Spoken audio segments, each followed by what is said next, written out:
Save this Nigerian meat pie recipe for later because you'll be making this over and over again. The crust is flaky, the filling is rich and moist, and honestly, no one can resist this. It is that good. First, you're going to blend your beef together with some onion and garlic and then set aside. Go ahead, peel your carrots, potatoes, and then cut them up into small cubes like this and set aside. For the potato, you're going to soak in some water just so it doesn't change color due to oxidation.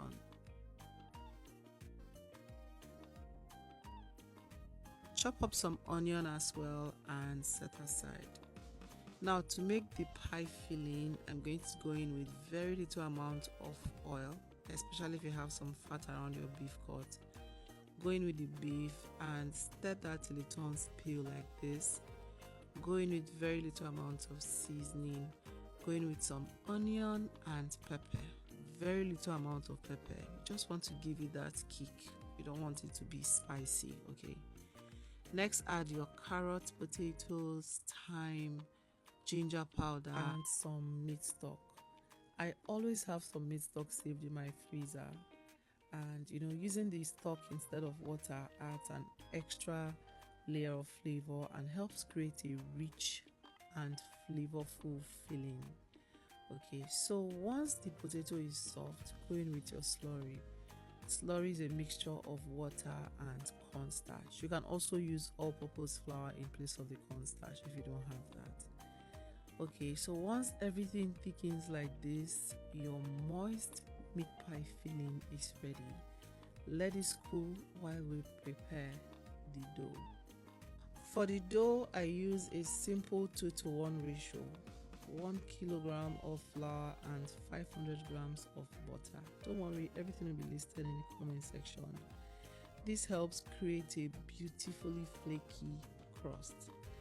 Add some salt if your butter is going to be unsalted, and also please use good quality butter. It's going to help your meat pie dough taste way better.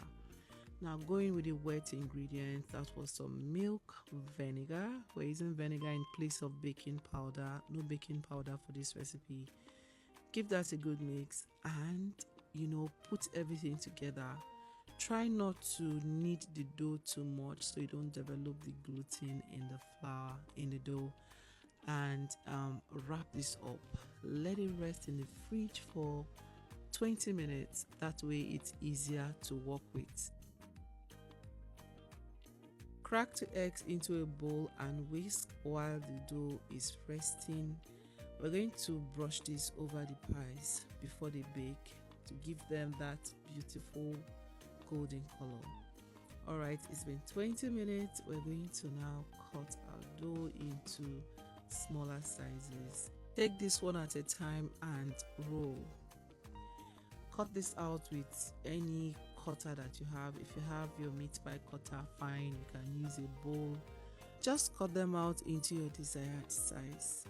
Now, once that is done, you're going to grab your cooled beef filling, spoon some of that into the dough, and then brush the edges of this dough with some of the egg wash so it seals properly.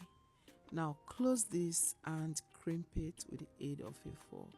Arrange the meat pies on a lined baking tray, and then don't forget to poke some holes on top of each pies. This is going to allow steam escape during baking. Okay, brush with egg wash generously and bake on 350 till golden for 35 minutes. Meanwhile, I had some leftover dough, so I wrapped them individually with some plastic wrap before placing them in this Ziploc, dated it and kept in the freezer. A full video on this is on YouTube, link in the comment section. Alright, it's been 35 minutes, our pies are ready and they are perfect.